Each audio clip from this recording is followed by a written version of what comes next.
మనకి జీవితంలో ఎదురవుతున్నటువంటి కష్టాలు బట్టి ఒక్కొక్కసారి మన జీవితాన్ని ముందుకు నడిపించడంలో ముందుకు వెళ్ళడంలో చాలా కష్టపడుతూ ఉంటాం. అయితే అదే సందర్భం బైబిల్ గ్రంథంలో మార్కు సువార్త 6:47 నుంచి 51 వచనాల్లో మనం చూడగలిగితే, సాయంకాలం అయినప్పుడు వారి దోణె సముద్రం మధ్య ఉండెను. అప్పుడు వారు గాలి ఎదురైనందున ఆ దోణిని నడిపించుట్లో మిక్కిలి కష్టపడుచుండని రాయబడింది.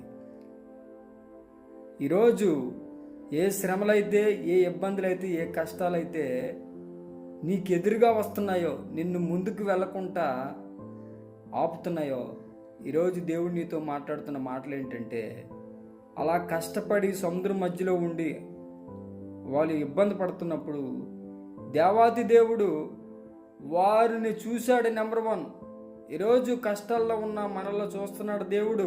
చూడటమే కాకుండా వెంటనే వారి దగ్గరికి వచ్చి వారిని పలకరించి ధైర్యం తెచ్చుకోండి, నేనే, భయపడొద్దని గాలిని సహితం అణిచివేశాడు.